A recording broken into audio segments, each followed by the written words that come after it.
Well, our reporter Adam Reed has been keeping across this story today, and it's a mark of intent at the moment, Adam. But should he decide to run, where's that support going to come from, and can he realistically get elected? Well, he's going in the right direction by the sounds of things if he does want to get elected, Lindsay. I mean, you thought that if he decided to declare his nomination, that being the president of UEFA, he could rely on those 53 member nations of his own confederation to give him their support as well. But if we can just have a look at the other confederations that are giving him his backing at the moment, three others that are known to be on his side at the moment, those ones being the South American Confederation, CONMEBOL, the North America and Central Caribbean delegation of CONCACAF, and significantly we think Asia being on his side as well.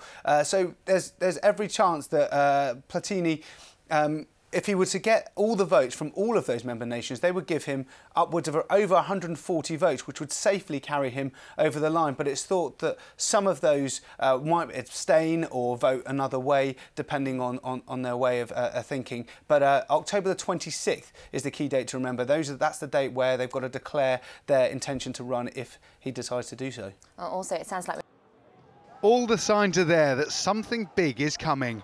Barcelona are stepping up their preparations for the new season and are getting ready to face Chelsea in Washington. Thomas Vermaalen's first season with Barca was a frustrating one, injuries limiting him to just one appearance. But he's eager to make up for lost time and testing himself against the Premier League champions. I feel that the legs are very well, so for me it's not an issue anymore. About last year, of course, it's been a disappointing year. It's normal. I haven't played only one game due to injury, so but that's behind me now, and I only look forward. The Spanish side will hope for a better outcome than their last game against English opposition, where a host of missed opportunities led to them losing to Manchester United. Vermaelen and his teammates have 2 weeks more than Chelsea to prepare for their league campaign, but are keen to step up the intensity against one of the best sides around. Working hard is the main thing, I think, at the moment. So playing good games as well against good opponents, so it's things going well now. Chelsea, meanwhile, have had an indifferent pre-season so far, beating Paris Saint-Germain on penalties, but only after a defeat to New York Red Bulls. Jose Mourinho, though, remains comfortable with his squad. We cannot say we have lots of new players.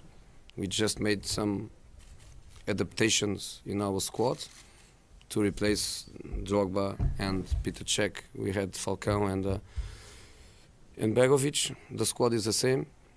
Other squads are not the same. They are buying some of the best players in the country. They are buying some of the best players in Europe. So other squads will be very, very strong.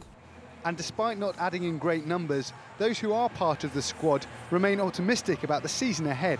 It's ultimately to be successful and help contribute to the success of this team and help us win trophies. And that's all I want to do, whether that's playing 50 games, that's playing 10 games. That's for the manager to decide. I'm going to try and work hard every day and ultimately contribute to this team and be successful. That's what we want to do. So the winners of Europe's two biggest leagues prepare to meet in the American capital, with both hoping to set a winning tone for their respective seasons. Adam Reed, TRT World. One of a number of players that have made that move to the USA. We can talk about a former teammate of his, Frank Lampard, who's gone over there, Steven Gerrard. We can talk about David Villa, Kaká.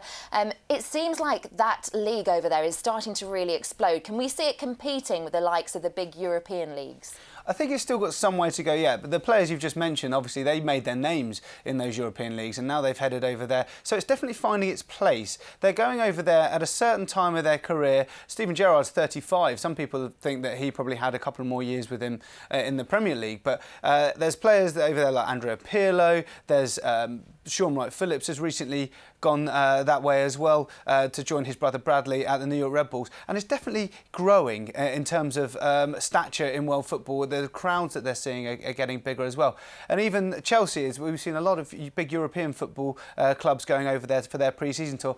Jose Mourinho, he's had a lot to work out about America, and he's seen a lot of changes, and here's what he's had to say about the change of football attitudes in the USA. I see the difference in the street. When I walk in the street, me and our players, we go for a walk after dinner. Or 10 years ago was paradise, and it's not paradise anymore. No, it's true. It's not paradise anymore. So I think people knows us. People knows the players, the managers in European football. So the passion is, I think, is coming. So Jose Mourinho there saying in his own unique way about the changing attitudes in the USA. Maybe one familiar phrase from the Premier League that Drogba may recognise when he does get to Montreal. Nigel Reo-Coker, some West Ham and Aston Villa fans may remember, he's now there, so he's now going to be a teammate of Drogba at Montreal. Another one who can't enjoy paradise.